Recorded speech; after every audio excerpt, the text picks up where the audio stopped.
The date is September 11th, 1974, and it's a cool, crisp autumn night in New York City.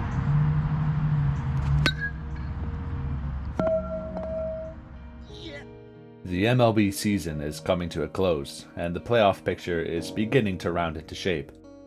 The Oakland Athletics have a solid lead in the AL West, same with the Dodgers in the NL, and the Yankees are doing their best to fend off Baltimore and Boston in the AL East. And in the NL, the Pirates hold first place, but only by 2.5 games, as they've been hotly pursued by the St. Louis Cardinals, a team that had just recently won 6 in a row before losing 3, including winning a series against the New York Mets, who at this point are having a season to forget. Even with the legendary Yogi Berra as their manager, they got out to a rough start, going 40-52 at the break. And despite winning 12 of their last 16, they still find themselves ready for this year to be over.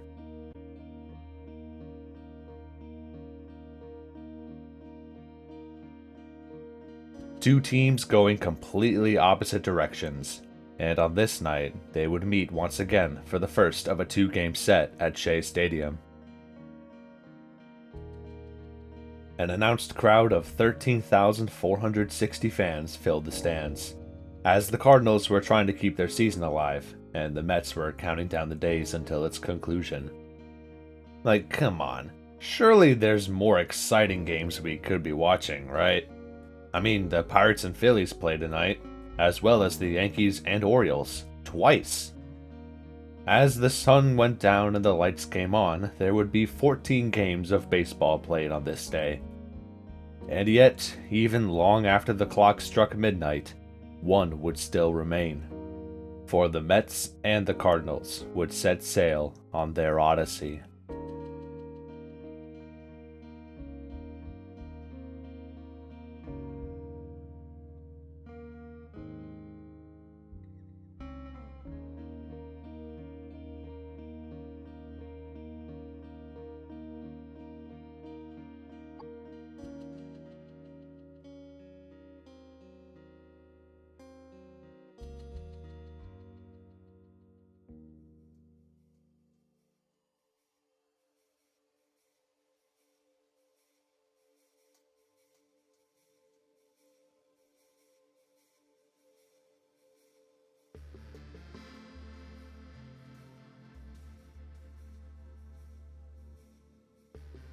On the mound for St. Louis was Bob Forsch, who in his rookie season was doing quite well for himself, putting up a 2.97 ERA and 1.6 WAR. Sure, he would only throw 100 innings this year, but he was laying the groundwork for what would turn out to be a pretty good career, as he even went on to throw 2 no-hitters. The opposing starter, Jerry Koosman, was in year 8 of his career, and was still playing just as well as he was back when he was an all-star in the late 60s. He would form a Mets rotation that was surprisingly good, along with John Matlack and Tom Seaver. Though, when your best hitter only puts up a 763 OPS, you can kinda see why the Mets were so bad. Man, who do these guys think they are, the 2024 Rays? That man would be Cleon Jones, who, along with Bud Harrelson, John Milner, and Jerry Grote, would put together a Mets offense that really couldn't do anything. Like, when 20 homers is enough to lead the team, you guys have something wrong. In complete contrast, the Cardinals had 3 All-Stars in Reggie Smith, Ted Simmons, and Lou Brock, who would finish just behind Steve Garvey for the NL MVP. They also had the Rookie of the Year in Bake McBride, and although the pitching wasn't as good outside of Lynn McLaughlin, the team still showed plenty of promise.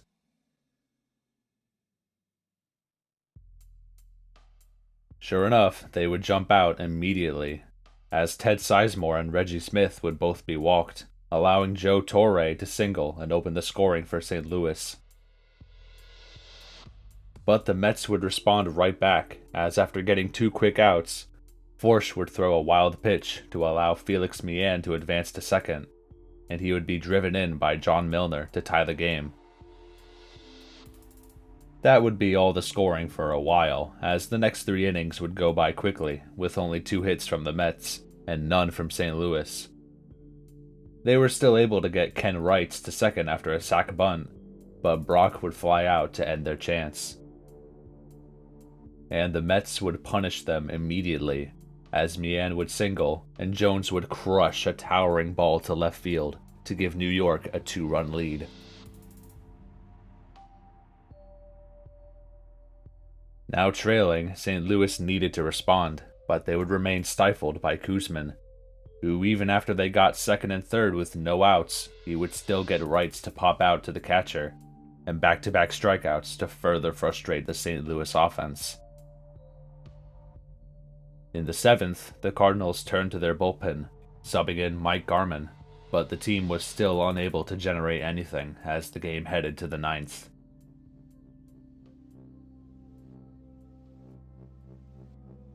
At this point in the season, where every win mattered, it came down to the middle of the order to come up clutch.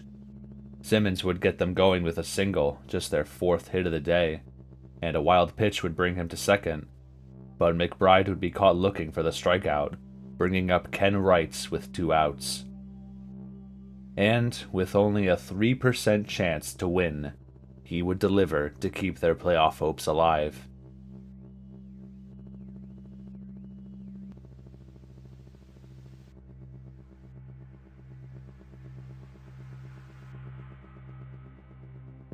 Did he know what he just did? Maybe in the moment, yeah, he tied the game and gave his team a chance to win. It was around 10 o'clock in a game that only lasted around 3 hours so far, nothing out of the ordinary.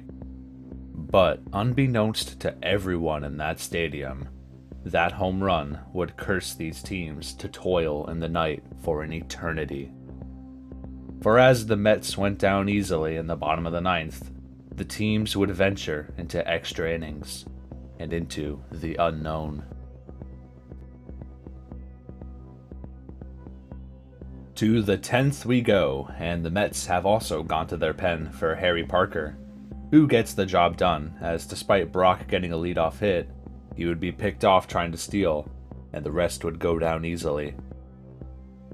The Cardinals' 3rd pitcher, Al Roboski, would get into trouble in the bottom half, as 2 hits would give the Mets 1st and 3rd with 2 outs, but Wayne Garrett would ground out to end the inning. Both pitchers would keep it up in the 11th, with only 1 hit allowed by both teams, a lone single from McBride, who of course got stranded at second. Sizemore would share the same fate in the 12th, as 2 straight groundouts ended Parker's 3rd inning on the mound.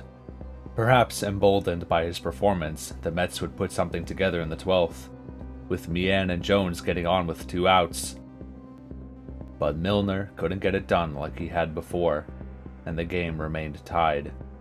Both teams would get yet another try, as the Mets' 3rd pitcher, Bob Miller, took the mound. He would get Smith out, but surrender a walk to Torre, and after getting out Richie Scheinblum, McBride would come up and smack a drive to left.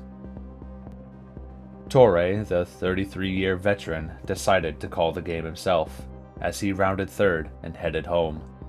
Salvation was only 90 feet away. But he was too slow, as Jones would throw to catcher Duffy Dyer to nail Torre at the plate. Their torment was far from over.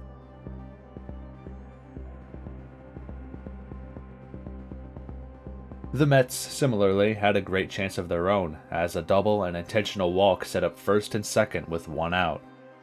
But with Dyer flying out, the Mets sent out George Theodore to pinch hit, where he pitifully grounded out to keep the game going. By now, the Mets are on pitcher number 4, as both teams are beginning to churn through their benches. Not that it mattered, as Bob Apodaca would get another clean inning, only giving up 1 hit. The 14th inning stretch is something rarely seen, even more so with the ghost runner rule. There's only been 5 games that have gone this far since the rule got introduced, which goes to show just how much this sport has changed, and how we'll never see something like this ever again. The clock had struck midnight, but the game continued on.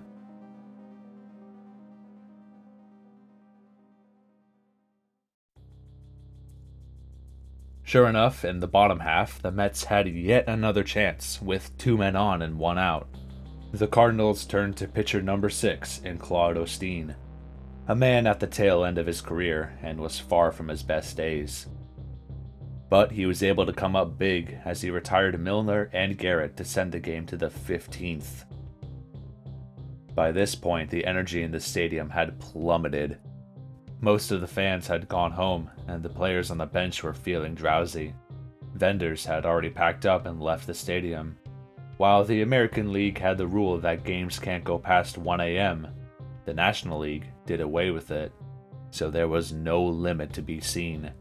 In fact, that very same day, just a few hours to the west, the Yankees and Orioles were in a doubleheader that saw 17 innings in the first and 9 in the second before their game was called due to the curfew.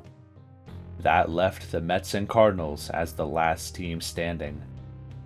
And it felt like it would never end, as the 15th came and went with 6 batters up and 6 batters down.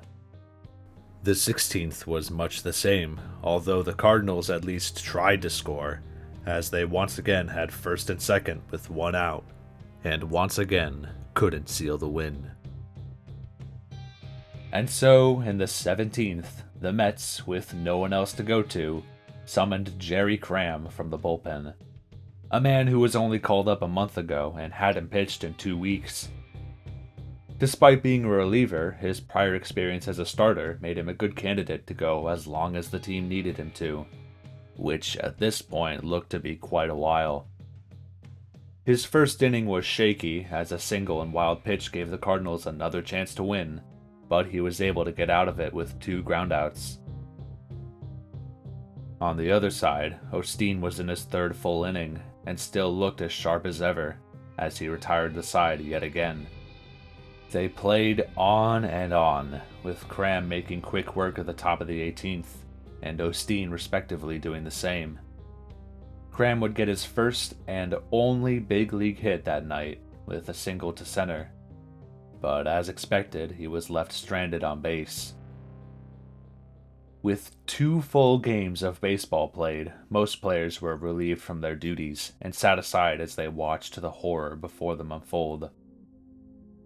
But some stayed put, as 9 players would end up going the distance on this night. Meehan, Milner, Garrett, and Schneck were the only Mets players to fight through it all, with the first 2 coming to the plate 12 times. On St. Louis, Sizemore, McBride, Torre, Smith, and Wrights, the man who doomed these teams with his game-tying shot, were the last ones left. These players, some of whom would go on to have Hall of Fame careers, would try as they might, but they couldn't end their suffering, as a St. Louis single would be shut down by a double play, and the Mets would go down in order to enter the 20th inning.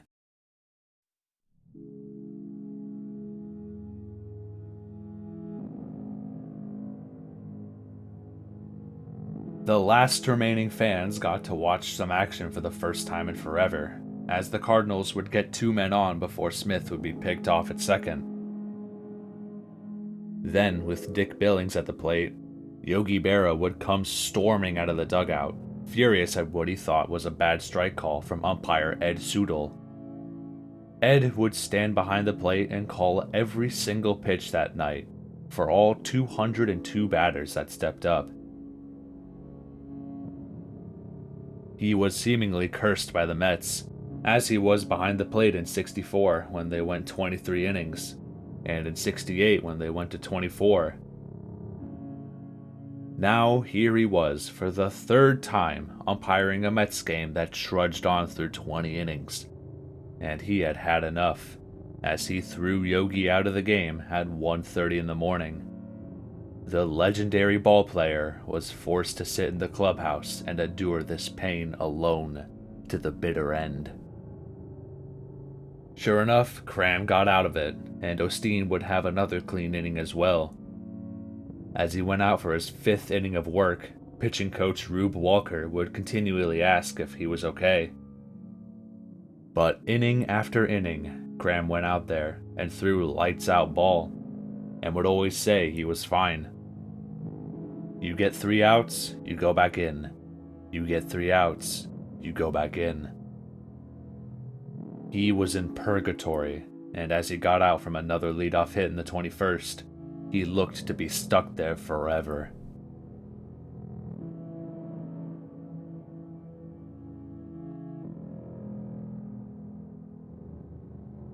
By now, only around 1,000 diehard fans were left in the stands.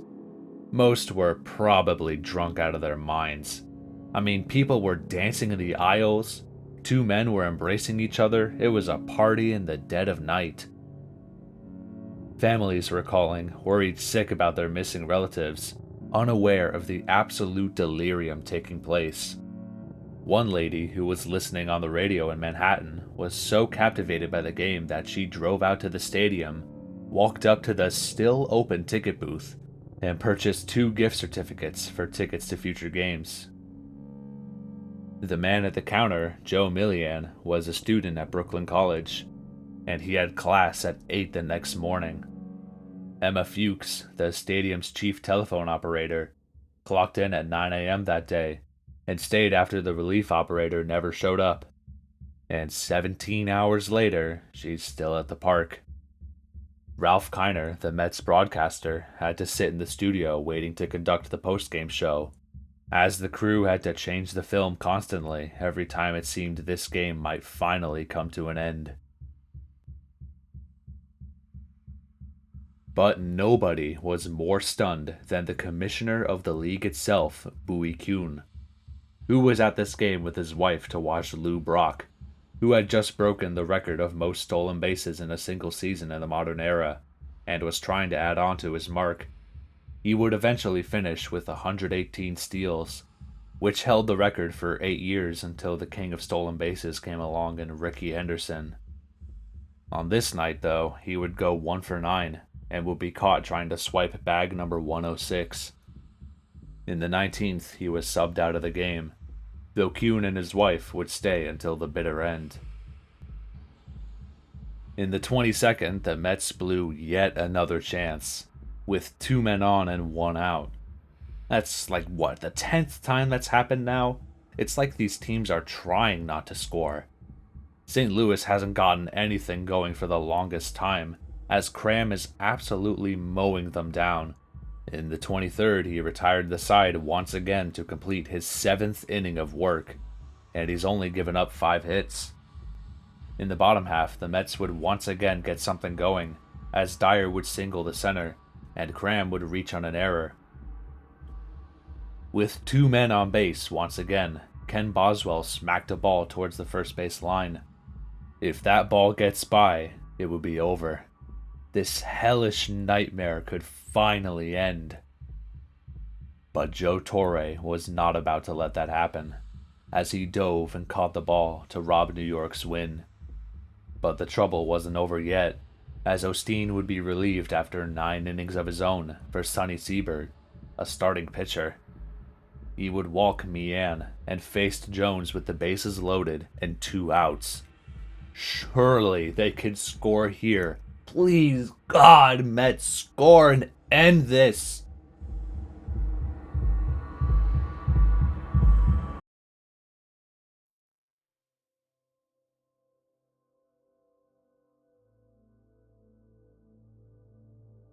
Rusty Staub, the Mets right fielder, had seen it coming.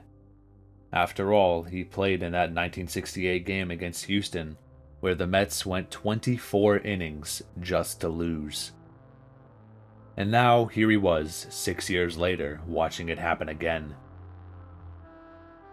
In the top of the 24th, it was the Cardinals' turn to load the bases, as Heidemann would get on and advance from a sac groundout. Smith would be walked, and Torre would single, bringing up Billings with 2 outs. And once again, the baseball gods laughed, as Cram would get the force out to end the inning. The Mets would give it one last try in the bottom half, as Schneck would double and 2 men would be walked. For the 3rd straight frame, the bases would be loaded, And for the third straight time, neither team would score, as Staub, the man who'd experienced it all before, would ground out to surpass his previous record. This game is heading to the 25th inning.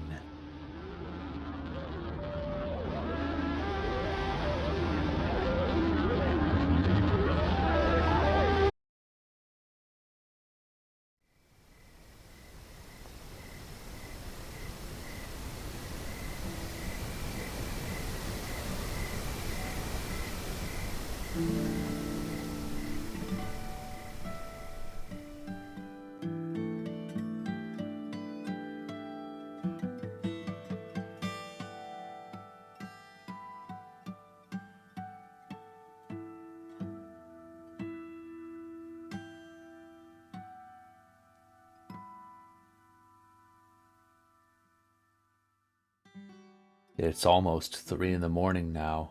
People will be getting ready to go to work soon. Children will head to school, and the streets will bustle with life once again. The world will go on like it always has. The sun will rise in a few hours on a cool September day in New York City. And the Mets and Cardinals will still be playing baseball.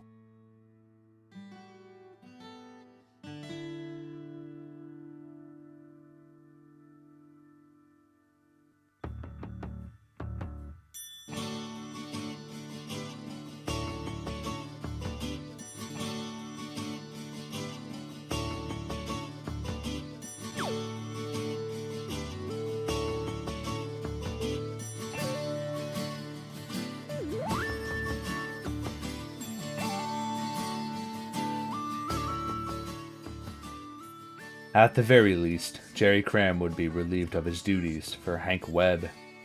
Of all the men whose incredible efforts would be forgotten tonight, Cram deserves the most recognition.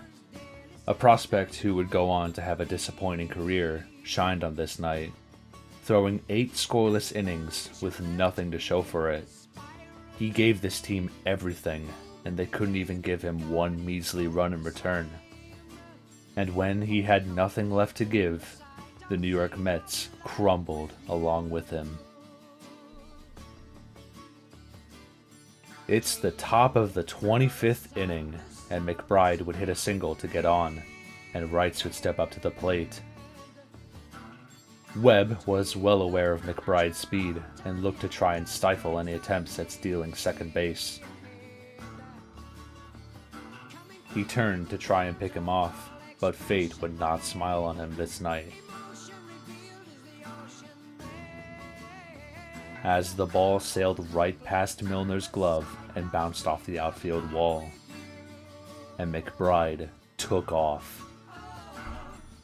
He raced past second base as Milner rushed to retrieve the ball. He would later remark how he told himself, "I'm going all the way." Sure enough, despite Vern Benson, the third base coach, putting up the stop sign, McBride sped right past him. He was like a torpedo as he crossed third base and set his sights on home plate.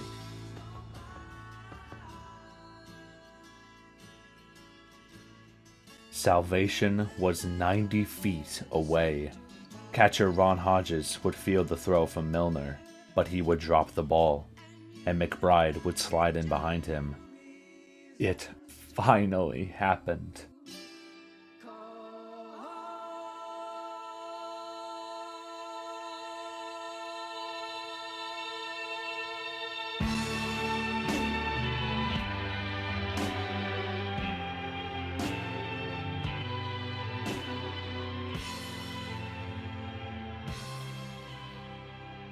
As Sudol signaled him safe, McBride just laid there, staring up at the stars, in disbelief that the tie had finally been broken.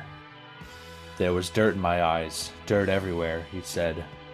"I was tired." Sudol himself was tired, as he had called every batter for 24 straight innings. When asked, he said, "My legs feel like a couple of lead posts. The players kept coming up and asking, "How are you standing?" And I didn't know what to say, because I didn't know how I was standing. But after all this time, the end was in sight. The deadlock was broken, and these players could finally go home.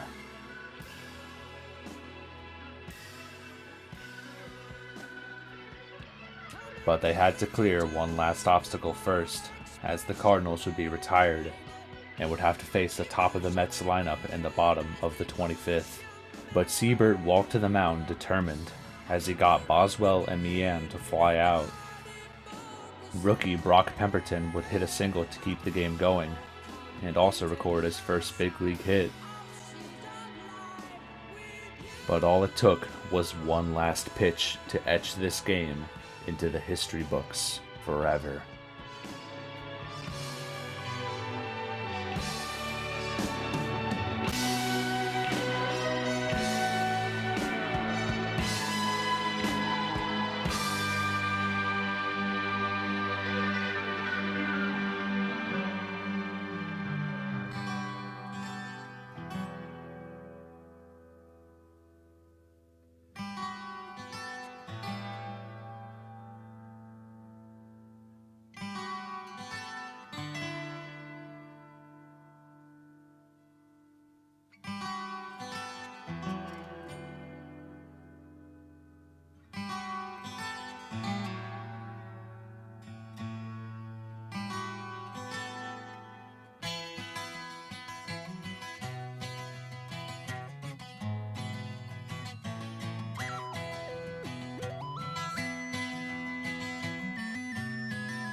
At 3:12 a.m., over 7 hours after the first pitch was thrown, the game finally came to an end, as the St. Louis Cardinals defeated the New York Mets in 25 innings.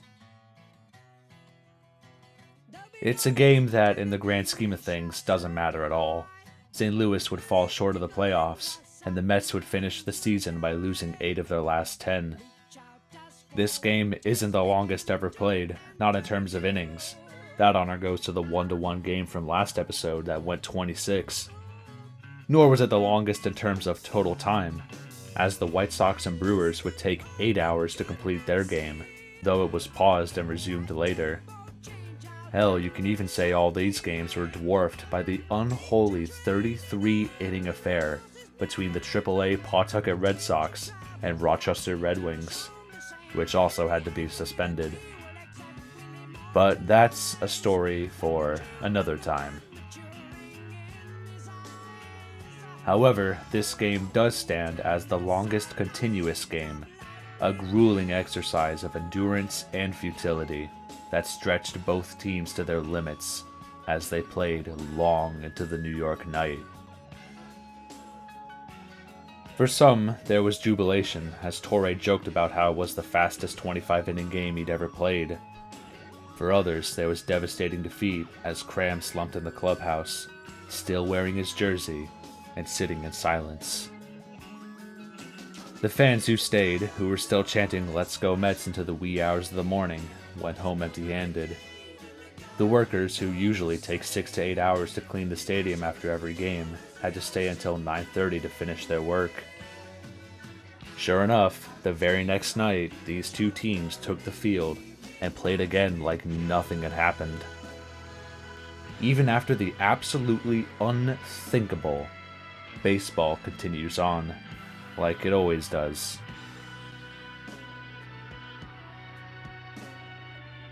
These teams could have played forever until nobody had the energy to stand, and the sport would push forward.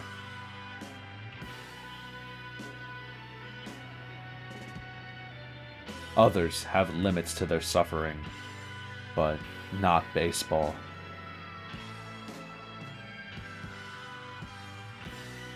Through their effort, the St. Louis Cardinals and New York Mets left the field that night permanently changed, their eternal dance broken, but remembered forever. And ironically, when Webb threw to pick off McBride, Bob Engel, the first base ump, called it a balk. Had this game been played just a few years prior, McBride would have been forced to stop at second.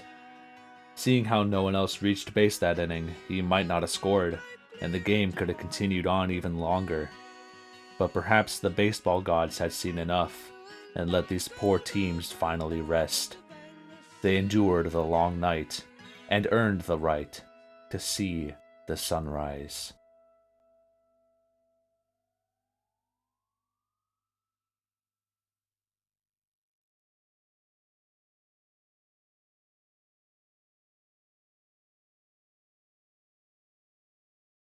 Okay. Gamer time.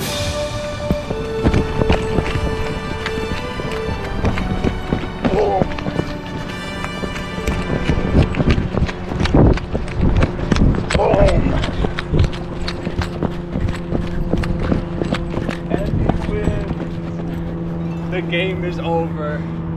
I get to go home now. Yeah! I'm dead. Good. Hi, YouTube. Oh!